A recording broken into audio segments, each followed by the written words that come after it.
What's up, guys? Tall Brick Studios here once again for my second video ever. Just uploaded the first one a couple hours ago, and I wanted to finish off my clone review. This will be part two. And before I get into it, I just want to shout out Green Bay Bricks right here. They're a great place to get secondhand Legos. They resell and have a great selection of all kinds of Legos, but I personally like their Star Wars selections. They go to a lot of conventions in the area. Locally, they go to Brick World, Milwaukee and Brick World, Chicago. Great conventions to go to as well. I just wanted to shout them out. But let's get into the video. So, like I said, the last video was all of my Phase 2 clones, as well as some of the more prominent, more expensive clone troopers and named characters. This one is going to be all the rest of the Phase 1 clone troopers, as you can see, and where they came from, which ones are my personal best, and where I think they're going to go to next with these. So let's get into it. So they first started coming out, the first ever clone ever to come out would be this one. It's very old.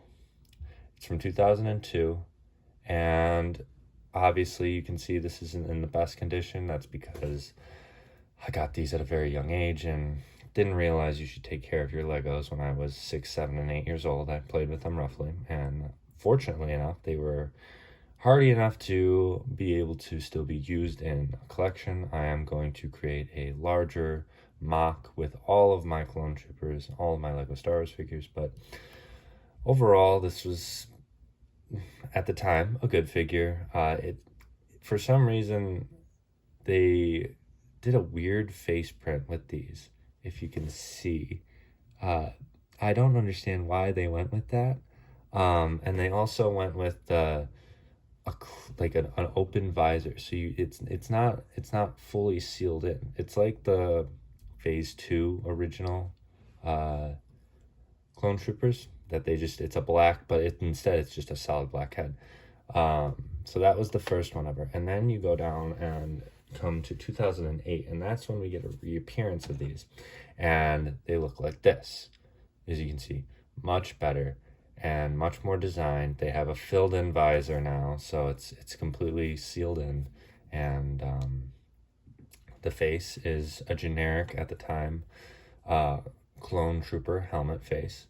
Nothing really special. Came with the blaster, the normal blaster you see nowadays.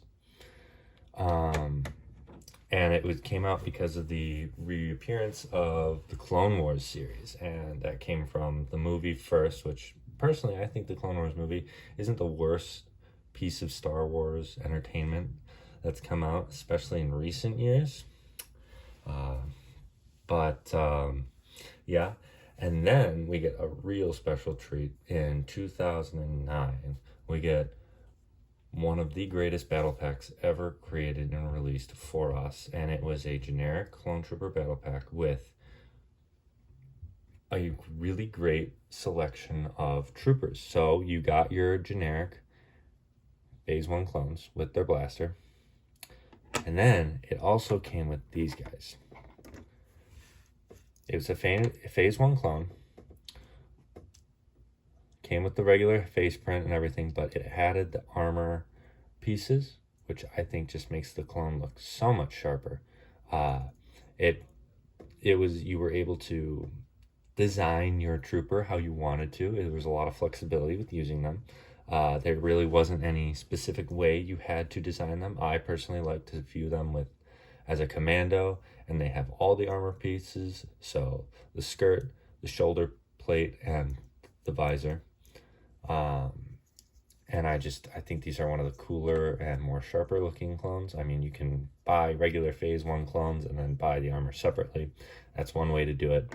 But at the time, that was the main way you get those, and I really liked them. They also in the set was your first ever true secondary variant of the the Phase 1 clone, and that's the Phase 1 clone Gunner. So the difference is it has these gray arms, and it has a metal chest piece right here.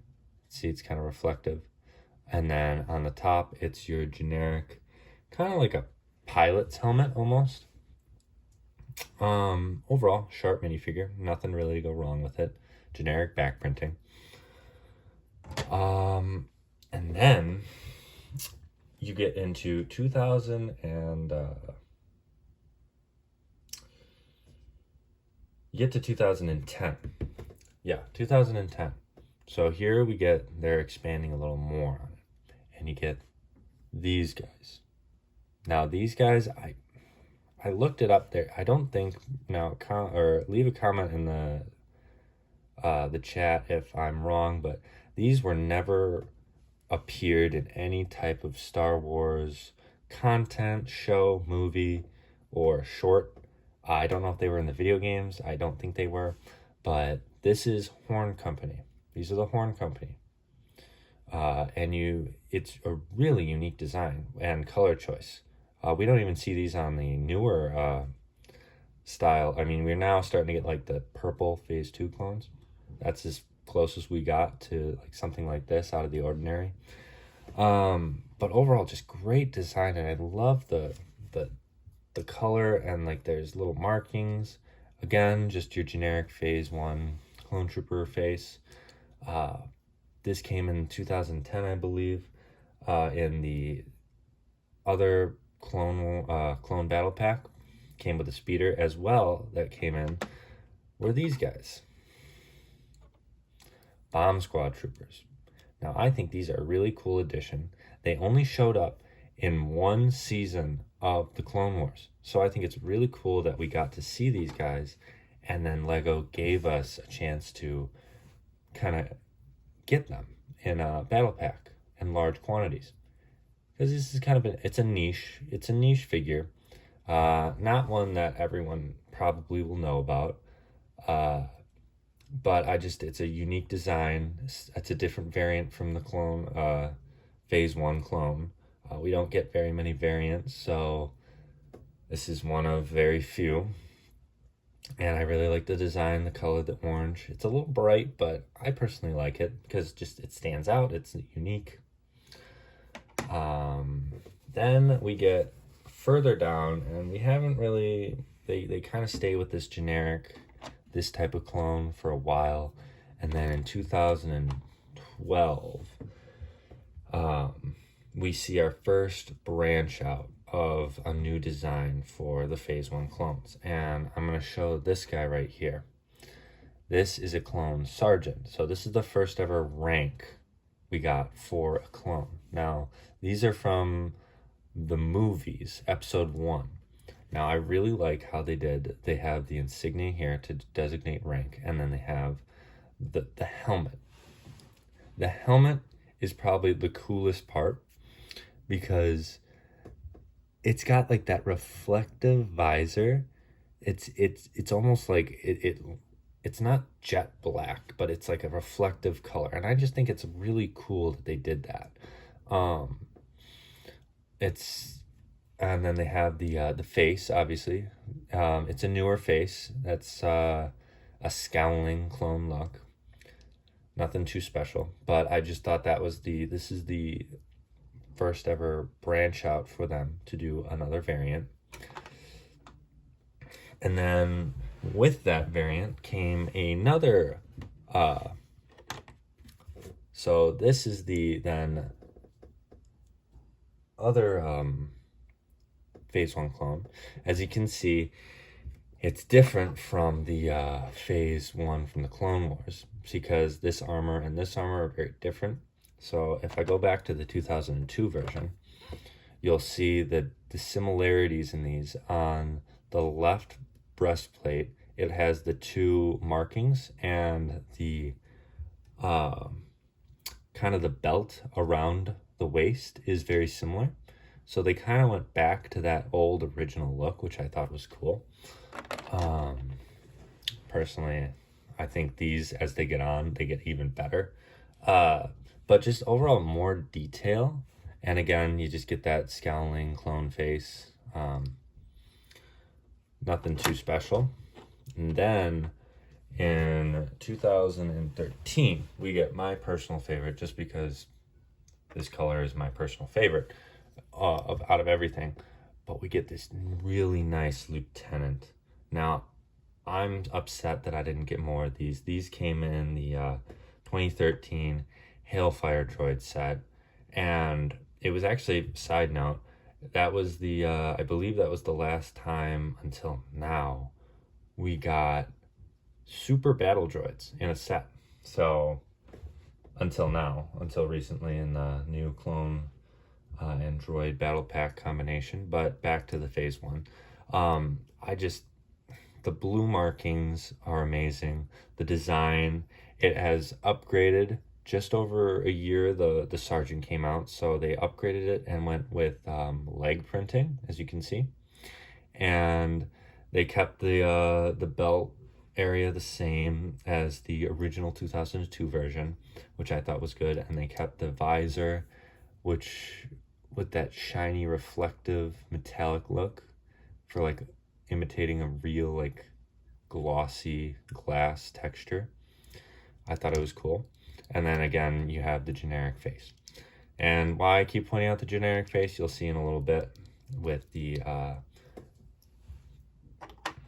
next clones that I will be showing, which are from 2022, now more recently. Now these are the last phase one clones we were able to get recently, and this is the Sergeant, and we got this in a few different sets. The most affordable one was the first ever clone minifigure pack. That was the first time that Lego had ever experimented with minifigure packs with Clone Wars or just Star Wars in general. I hope they bring them back. Let me know if you guys think the same. And what type of minifigure pack. I personally think they should do something with the Empire, because it makes sense. But yeah, so this is the Sergeant, or not the Sergeant, it's my bad. This is the Commander. So they went a little different. They kept the body the same as the Sergeant and the Lieutenant and the original phase ones. But what they did differently was they did change the face mask. Instead of the reflective kind of shiny look, they went back to the jet black, which isn't a bad look. And if you look at its feet, they went even further with the leg printing and gave him feet printing. First time ever on any clone. I have to look back in the phase 2 ones, but at least for phase 1, this is the first time we're ever going to get feet printing with phase 1 clones. And they made the upgrade to the more tan base. That is why I kept bringing it up. This is the current, most recent, like this is used for the phase 2 and as well. The phase 1 or generic clones also got the same upgrade. They kind of stayed very similar to the ones from 2013 and 2012. As you can see, not much of a difference, just leg printing, a little more detail on the upper part. They went away from the 2 lines on the left breastplate for some reason and gave him feet printing instead. It doesn't make a difference to me. They both look good. Just another variant in the mass of clones that we get. But yeah, I really think overall phase 2 is probably my more enjoyable clone trooper variants. They have more variety, obviously, because the phase 2 are more in demand right now. That's what Lego's been making more recently. And that's what we got to see more of in the movies and the shows. But overall, I think they really did do a good job at giving us a good selection of figures for phase 1s. So yeah, that is part 2 of the of my personal Clone Trooper Army collection review. Please let me know what you thought, and if you would like to see more of the content, please like and subscribe. Thank you, and have a good day.